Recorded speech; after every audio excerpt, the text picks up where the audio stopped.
ரொம்ப நல்லா இருந்தது, ரொம்ப என்ஜாய் பண்ணாங்க ஆடியன்ஸ் வந்து. அண்ட் அந்த கடல்ல நடக்கிற ஒரு விஷயங்கிறதுனால வந்து அந்த எக்ஸ்பீரியன்ஸ் ரொம்ப நல்ல அழகா கிரியேட் பண்ணியிருக்காங்க. இன்னும் நம்மளே வந்து ஒரு 2.5 மணி நேரம் கடல்ல டிராவல் பண்ணி போட்ல இருந்து வந்த மாதிரி ஒரு ஃபீல் வருது. ஸோ அந்த எக்ஸ்பீரியன்ஸ் ரொம்ப பிரமாதமா இருந்துச்சு.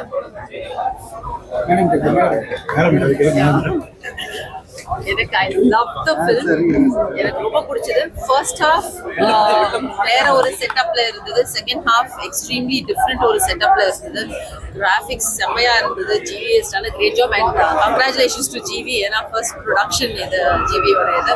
அண்ட் என்னுடைய வீட்டுக்காருக்கும் ஒரு நல்ல கேரக்டர். நிறைய படத்தை பத்தி பேச முடியாது, அதோடைய நியூன்சஸ் சொல்ல முடியாது. But it's a beautiful watch. Two different experiences இருந்த மாதிரி இருந்தது. First half was very realistic, second half was like brilliant. அதுக்கு மேல படம் பார்த்து தான் நீங்க தெரிஞ்சுக்கணும்.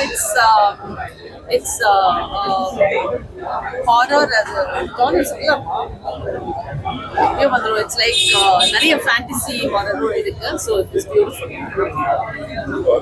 ஆடியன்ஸோட பார்க்கறப்ப அந்த ரெஸ்பான்ஸ் எப்படி இருக்கு? சோ அவங்க கூட பாதி பேர் வந்து ஒர்க் பண்ணவங்க. ஸோ ஆடியன்ஸோட மறுபடியும் பார்க்கணும் அப்படின்னு யோசிச்சுருக்காங்க. அப்பதான் நமக்கு அந்த கனெக்ட் வைப்பும் கிடைக்கும். பிகாஸ் இங்கே நிறைய எல்லா ஃபேமிலிஸ் ஒர்க் பண்ணவங்க, டெக்னீஷியன்ஸோட ஃபேமிலிஸோட தான் நம்ம